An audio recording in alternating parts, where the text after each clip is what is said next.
Hey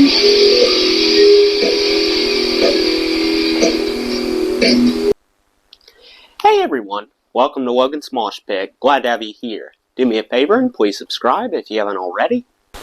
I know what you need, some more rock and read. Today you will get to hear the highly anticipated Chapter 12 of Heavier Than Heaven, the Kurt Cobain biography by Charles R. Cross. Chapter 12 is called Dave Grohl. Let's find out what happens next. The same week Kurt fired Chad, he also broke up with Tracy. It too was a firing of sorts, and he handled all such partings poorly. Kurt's edict to Tracy was that they shouldn't live together. In saying this, however, he had neither the money nor the ability in his lethargy to move out, and since she had spent all her money paying their bills, she couldn't afford to move. They continued to share their apartment until July, when she found a new place in Tacoma. During those 3 months, they lived in alternate universes, in the same physical space, but miles apart emotionally. His was also a world of betrayal, because while Kurt had informed Tracy about his infidelity in Texas, he had neglected to tell her the greater betrayal, that he was in love with another woman. The new object of his desire was 20-year-old Toby Vale, an Olympia musician. Kurt had known Toby for 2 years, but it wasn't until early 1990 that he had the occasion to spend an entire evening with her. He told Dylan the next day that he had met the first woman who made him so nervous he threw up. He put that experience into the song Aneurysm with the lyric, "Love you so much, makes me sick." Though she was 3 years younger, she was more educated than he was, and he'd listen for hours to Toby and her friend Kathleen Hanna prattle on about sexism and their plans to start a band called Bikini Kill. Toby had her own fanzine, and in its pages she had coined the phrase Riot Girl to describe the 1990 model of punk feminism. She was a drummer primarily, but could play guitar. She had an extensive punk rock record collection, and she was, Kurt imagined, his female counterpart. "You just never met a girl that knew so much about music," observed Slim Moon. Yet despite their shared musical interests, Kurt had fallen for someone who could never love him the way Tracy had, and who, more important, would never need him. Toby took a more casual view toward relationships than Kurt. She wasn't looking for a husband, nor was she about to mother him. "Boyfriends were more like fashion accessories for Toby," observed Alice Wheeler. What Kurt was searching for in a relationship was the kind of family intimacy he had lacked since early childhood. But Toby rejected the traditional relationship he sought as sexist. Even the word girlfriend meant something different in the Olympia punk rock community, where few would admit to being a couple. It was as if to act like you were going steady was to adopt the traditional patterns of a society that everyone had come to Olympia to get away from. "No one dated in Olympia," observed Dylan. By these standards, Kurt's relationship with Tracy was downright old-fashioned. His union with Toby would not conform to such stereotypical roles. Their relationship had begun in secrecy. He was still living with Tracy when he first slept with her. But even after Tracy moved out, their coupling didn't seem to progress beyond coffee house discussions and occasional late-night sex. He thought of her all the time, obsessively. And he infrequently left the apartment, afraid she might call. She rarely phoned. Their relationship mostly entailed going to concerts, working on the fanzine, or talking about politics. He began to interpret her views of punk rock through his own lens, which inspired him to write a list of things he believed in, of things he hated, and of records he should listen to. One slogan he repeated again and again was, "Punk rock is freedom." He began to emphatically state this in every interview, though never explaining what he was seeking freedom from. It became a mantra to resolve every contradiction in his life. Toby thought it sounded great. Yet despite their intellectual joining, many in Olympia never knew they were a couple. The whole time they were dating, said Slim, it was confusing to me whether they were officially dating. Maybe it was inconvenient to her when he broke up with Tracy. In a way, because it put her on the spot. I don't think she really intended to be with him for a long period of time. Toby, Kurt found out, was allergic to cats, so his animal farm was usually off limits. It was also filthy by now. Once Tracy left, the whole apartment took on the look of a garbage dump, with unwashed dishes piled up, dirty clothes littering the floor, and Kurt's mutilated dolls watching over the scene with their crazed, busted eyes. A year earlier, Kurt had complained that feminists were threatening to him. But once Kurt began sleeping with Toby, riot girl feminism was easier for him to swallow, and he soon embraced it as if it were a newly discovered religion. He now used words like misogyny and talked about the politics of oppression. In his notebook, Kurt wrote out 2 rules of rock that were quotations from Toby. 1. Learn not to play your instrument. 2. Don't hurt girls when you dance, or any other time. The learn not to play was one of the many teachings of Calvin Johnson, who argued that musicianship was always second to emotion. Kurt had originally met Toby while playing with the Go Team, an Olympia band centered around Calvin, but then most of the Olympia music scene was centered around Calvin. With his boyish short hair and propensity for wearing white t-shirts, Johnson resembled a wayward Marine recruit, but when it came to punk rock, he had the manner, if not the look, of a dictator, creating policy the way a newly crowned despot crafted a constitution. He was the leader of Beat Happening, co-owner of K Records, DJ on KAOS, and promoter of local rock shows.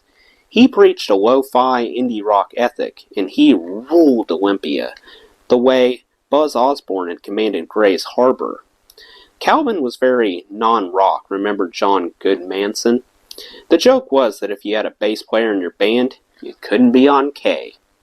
Calvin's followers even had their own name, Calvinists. Toby was not only a Calvinist, she had once been Johnson's girlfriend. Every step of Kurt's relationship with Toby presented challenges to his self-esteem. It was hard enough for Kurt to fit into the cosmopolitan Seattle scene, but even in tiny Olympia, he felt as if he were a contestant on a punk rock version of Jeopardy, and that one wrong answer would send him packing back to Aberdeen. For a kid who grew up wearing Sammy Hagar t-shirts, he found he had to constantly use his KURDT self as a disguise to protect his real past. He admitted as much in a rare moment of self-disclosure in his journal. Everything I do is an overly conscious and neurotic attempt at trying to prove to others that I am at least more intelligent and cool than they think. When asked to name his influences during press interviews in 1990, he listed an entirely different roster of music than he had 1 year earlier. He had grown to understand that in the world of punk rock elitism, the more obscure and unpopular a band is, the hipper it was to drop their name. Friends began to notice the divided self more. When Kurt was around Toby, he might criticize a band that earlier the same day he had advocated for.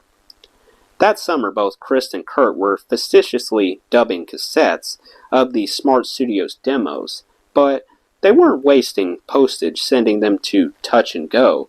They sent them to Columbia Records and Warner Brothers. After all the problems with Sub Pop, Kurt and Chris had committed to signing with a major label, if only to get decent distribution. To Toby, this was anathema. She announced her band would never be on a major label. Influenced by her position, Kurt tempered his major label aspirations by telling interviewers Nirvana would sign with a major, cash the advance check, break up, and then put a record out on K. It was a magnificent fantasy, and like the many grand ideas that floated through his head, he had no intention of acting in so foolish a way as to jeopardize his chance at fame and fortune.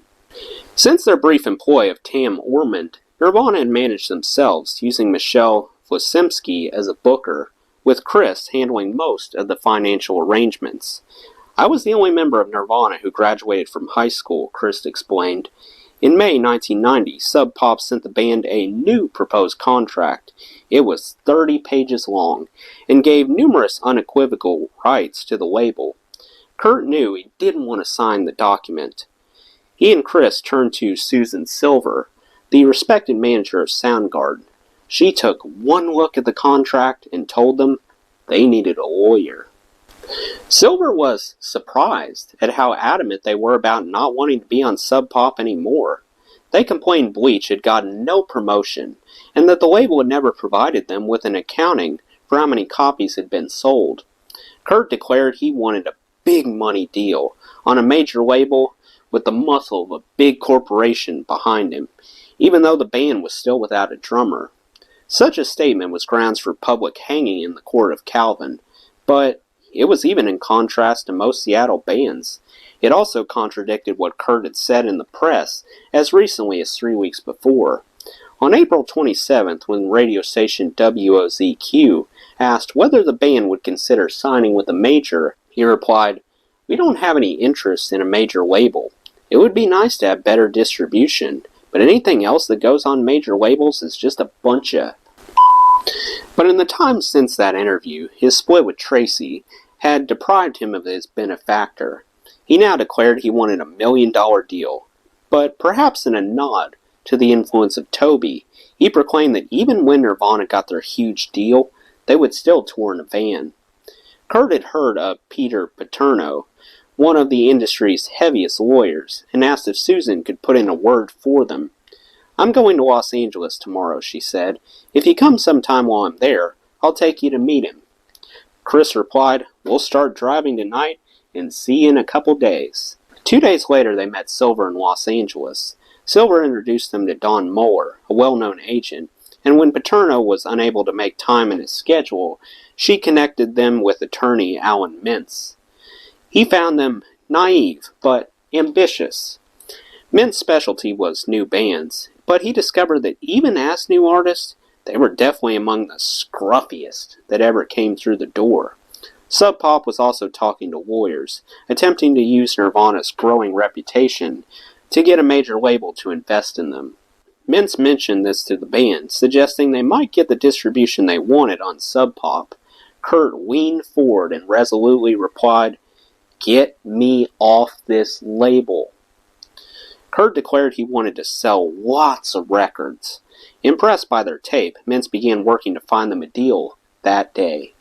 It wasn't a difficult job. Even by mid-1990, Nirvana's standing as a dynamic live act and their budding success of Bleach on college radio had attracted the interest of artist and repertoire agents, employees hired by labels to sign bands. The first A&R man interested was Bret Hartman of MCA, who in early 1990 had been having discussions about their contract with Poneman and Pavitt. Hartman realized his interest wasn't being passed on to the band, so he acquired Kurt's home number and started leaving messages on Kurt's answering machine. When they returned to Seattle from LA, Chris and Kurt headed back into the studio on July 11th to record the single Sliver to release in advance of another UK tour. They had hired Dan Peters, Mudhoney's drummer, for this gig, though they were still auditioning drummers. This would be their ultimate quick and dirty studio session, recorded in the middle of a Tad album while that band was on a dinner break. The title was yet another Cobain composition with no relation to the lyrics, but this time the name was the only thing obtuse about the song. It was straightforward and a creative breakthrough. For subject matter, Kurt had mined what he knew best, his family. Like Richard Pryor, who struggled in his comedy career until he started telling jokes about growing up in a house, Kurt had finally discovered his unique voice, which evolved when he wrote about his family. He had found his gift as a writer, almost by accident. Sliver tells the story of a boy dropped off with his grandparents who doesn't want his parents to leave. He pleads with his grandmother to take him home, but to no avail. He eats mashed potatoes for dinner. He has problems digesting his meat. He rides his bike only to stub his toe. He tries watching television, but falls asleep. "Grandma, take me home. I want to be alone," was the unadorned chorus. The song ends as the boy wakes up in his mother's arms. "It's probably the most straightforward song we've ever recorded," Kurt explained to Melody Maker. It was also one of the first Nirvana songs to use the contrasting dynamic, which would become a signature for the band. The verses were quiet and slow, but the chorus came in as a thunderous wall of sound. After its release, Kurt was quizzed about its meaning, and he had the audacity to claim it wasn't autobiographical. But no one, certainly not anybody who knew him, believed this. It was about being a little boy and wanting to be home with Mom, not wanting to be babysat by his grandparents, explained his sister Kim. In August, Nirvana went on the road for a short West Coast tour, opening for Sonic Youth, with Dale Crover as their temporary drummer. The tour was a chance for Kurt to meet Thurston Moore and Kim Gordon of Sonic Youth, whom he considered just short of royalty. His self-esteem rose when he found they treated him as a peer. The two bands immediately struck up a friendship, and best of all, Moore and Gordon offered business advice, suggesting Nirvana consider their management company Gold Mountain. They certainly needed help.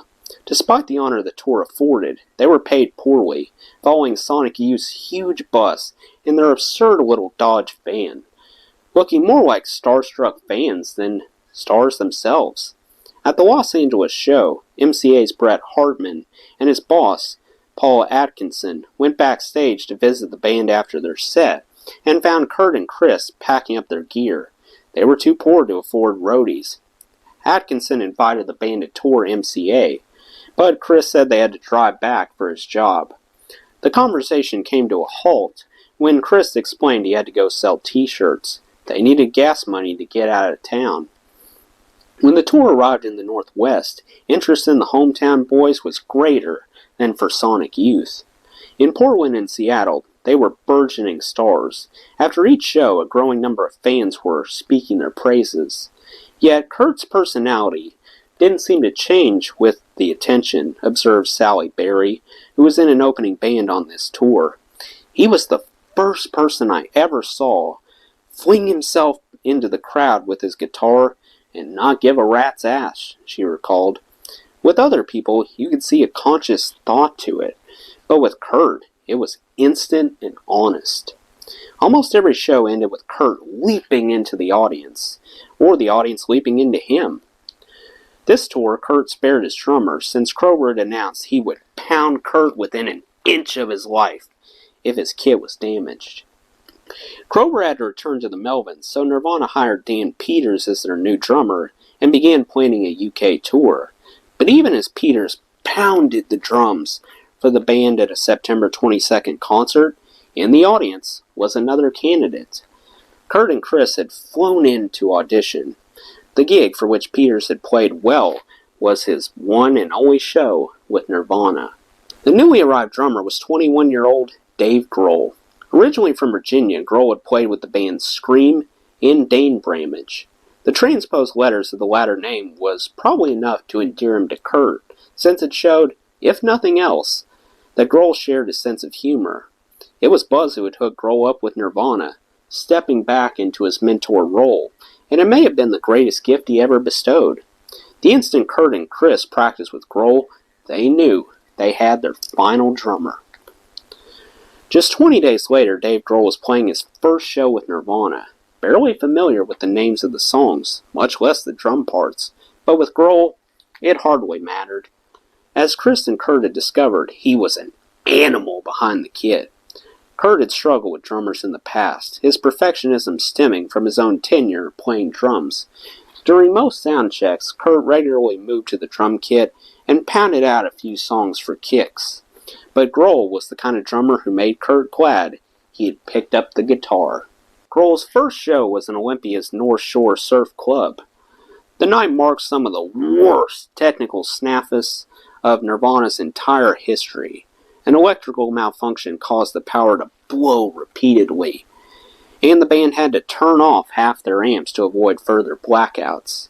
The only illumination available came from audience members holding flashlights, creating an eerie effect like something out of a cheap, independent film. Playing with a tiny kit, Grohl proved too strong. He hit the drums so hard he destroyed the snare. A week later, the band toured England to promote the Sliver single, which in typical fashion didn't come out until the tour was over. Still, they played to rabid audiences, their fame in England being far greater than in the US at the time. While in London, Kurt went to see the Pixies, one of his favorite groups. The next day, he called up Pixies manager Ken Ghost and asked if he would manage Nirvana. Ghost wasn't familiar with Kurt, but agreed to meet.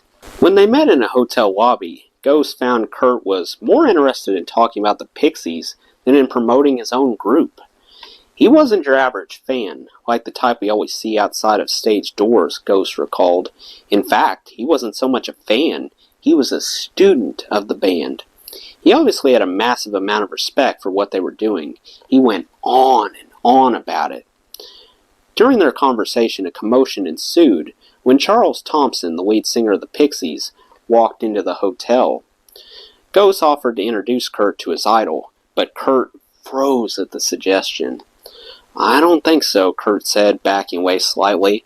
I can't." And with that, Kurt beat a hasty retreat, acting as if he wasn't worthy to be even in the presence of such talent. When Nirvana returned from England, Dave Grohl decided to move to the Pear Street apartment. He had been staying with Chris and Shelley. The same week, MCA sent tickets for Kurt and Chris to fly to Los Angeles to tour their offices. The label wasn't the band's first choice. It had been so long since MCA had a hit, people joked their name stood for Music Cemetery of America. But they couldn't turn down a free ticket. The label put them up at the Sheraton Universal Hotel, and after they arrived, Bret Hartman went to inquire if the accommodations were satisfactory. He found the mini fridge ajar, and Kurt and Chris sitting on the floor surrounded by tiny bottles of liquor. "Who put this stuff in our room?" Kurt asked. Despite the fact that the band had toured the US 5 times and Europe twice, Kurt had never seen an honor bar. When Hartman explained he could have anything in the fridge and MCA would pay, Kurt looked at him incredulously. "I realized," Hartman recalled, "that perhaps these guys weren't as experienced as I thought they were." They didn't know honor bars, but they knew they were being slighted the next day when they toured MCA. Hartman and Atkinson had circulated copies of Bleach along with a memo urging the staff to be warm and gracious.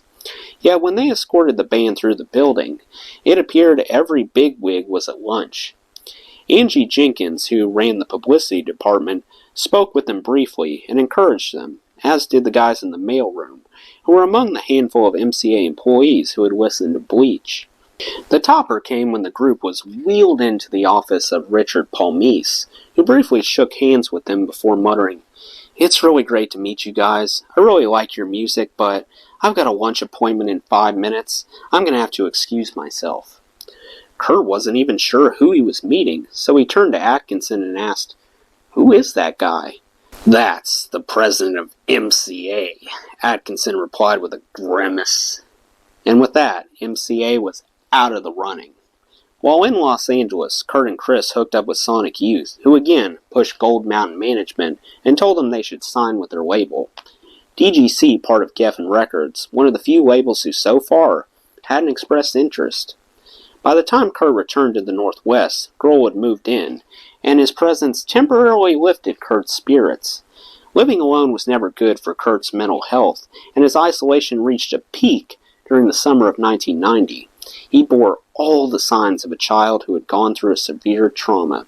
He stopped talking except when spoken to, and he spent hours every day doing nothing but stroking his wisp of a beard, staring into space. He and Toby weren't seeing each other as much, and when they did get together, he seemed unable to move the relationship to the next level. He bitterly observed in his journal, "The only difference between friends who every once in a while and boyfriend and girlfriend is the official titles given." When Grohl moved in, things improved provisionally. He was as easygoing as Kurt was withdrawn. The house, remembered Nicky McClure, became Boyland. Now Kurt had someone to hang out with all the time. It kind of had this husband and wife feel to it. Since Kurt was virtually incapable of picking up anything, Grohl did things like wash Kurt's clothes for him. Few others could have handled the state of the apartment, but Grohl had spent the last several years on the road.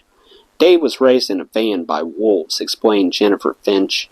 He taught Kurt how to create homemade tattoos using a needle and some Indian ink.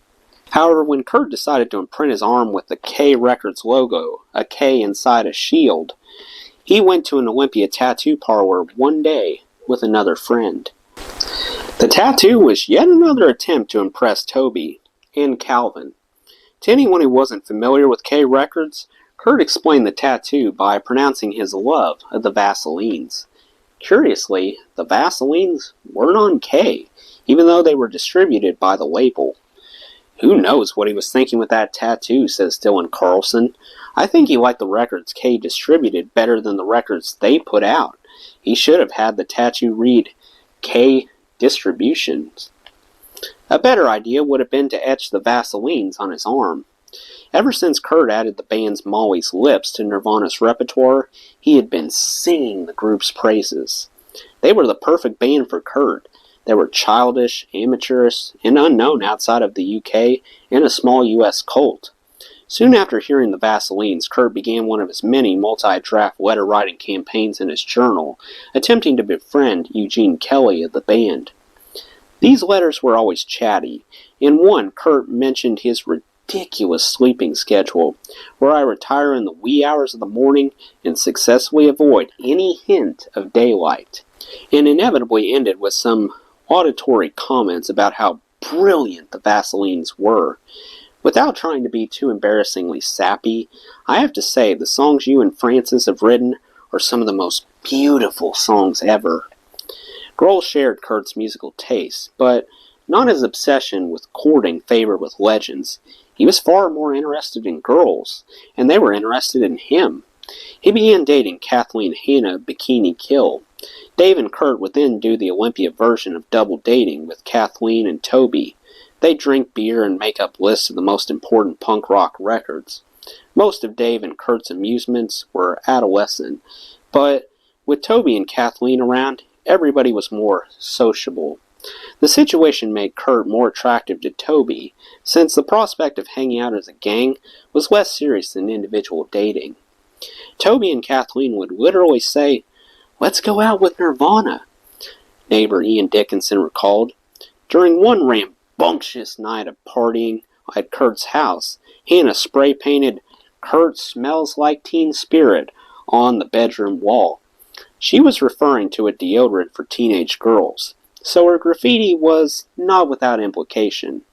Toby used Teen Spirit, and by writing this on the wall, Kathleen was taunting Kurt about sleeping with her, implying that he was marked by her scent.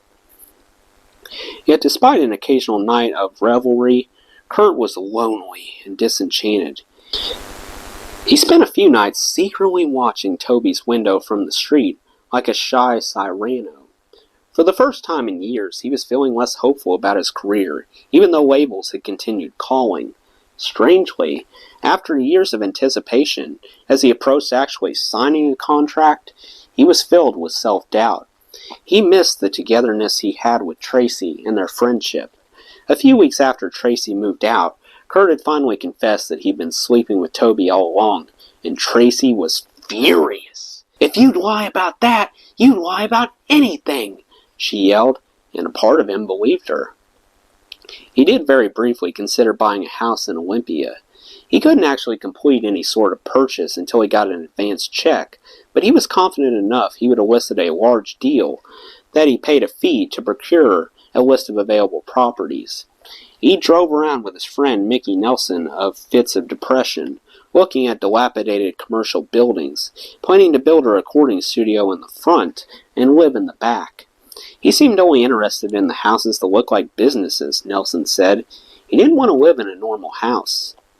But that idea, and all the other fantasies he had for the future, went out the window during the first week of November, when Toby broke up with him.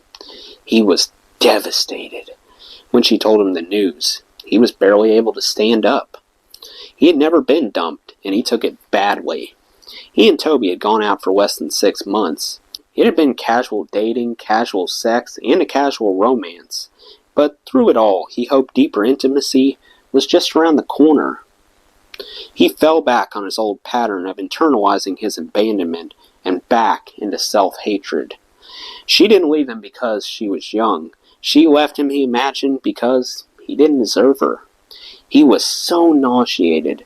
Helping Slim move a week later, he had to stop the car to throw up. In the wake of the breakup, Kurt became more sullen than ever. He filled an entire notebook with stream of consciousness ranting, much of it violent and distressed. He used writing, music, and artwork to express his despair. And with his pain, he wrote songs. Some of them were crazy and angry songs, but they represented yet another level of his craft, since the anger was no longer cliched and now had an authenticity his early work lacked. These new songs were filled with rage, remorse, pleading, and utter desperation. In the 4 months following their breakup, Kurt would write a half dozen of his most memorable songs, all of them about Toby Vale. The first was Aneurysm, which he wrote hoping to win her back, but he soon gave up on that, and instead used his songs, as countless songwriters had before, to express his deep level of hurt. One song was called Formula, but was eventually retitled Drain You. One baby to another said, "I'm lucky to have met you," went the lyrics, quoting words Toby had told him, "It is now my duty to completely drain you," was the chorus. It was both an acknowledgement of the power she had over him and an indictment.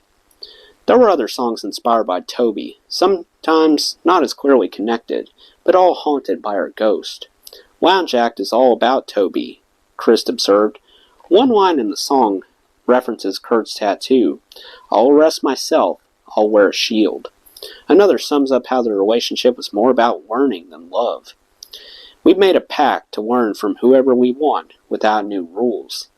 In an earlier unrecorded lyric of Lounge Act, Kurt more directly addressed his former paramour. "I hate you because you are so much like me." Lithium was written before Toby, but the lyrics changed over time and eventually reflected her.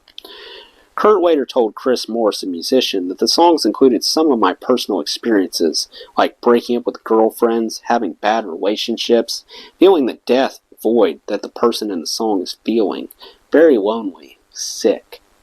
Though Kurt never specifically addressed it, his most famous song, Smells Like Teen Spirit, could not have been about anyone else, with the lyrics, "She's overboard and self-assured." Teen Spirit was a song influenced by many things: his anger at his parents, his boredom, his eternal cynicism. Yet several individual lines resonate with Toby's presence. He wrote the song after their split, and the first draft included a line edited from the final version. "Who will be the king and queen of the outcast teens?" The answer, at one point in his imagination, had been Kurt Cobain and Toby Vale. His songs were the most fruitful aspect of the breakup. His writings and artwork showed a more enraged and pathological outcome. Most of the rage was turned inward, though. If there was one central theme to his writing that fall, it was self-hatred. He imagined himself as bad, faulty, diseased. His journals would lie open around the apartment. Jennifer Finch began dating Grohl, and she read some of the writings left on the kitchen table and noticed his torment. "I was worried about Kurt," she remembered. "He was just out of control." The hatred he had for others was mild compared to the violence he described against himself. He repeatedly fantasized about heaven and hell, both embracing the idea of spirituality as an escape after death, but just as often wholeheartedly rejecting it. By the second week of November 1990, a new character had begun to spring forward in Kurt's journal writing, and this figure would soon make its way into almost every image, song, or story. He intentionally misspelled its name, and in doing so, he was granting it a life of its own. Oddly, he gave it a female persona, but since it became his great love that fall, and even made him throw up just like Toby, there was a fairness in this gender choice. He called it Heroine.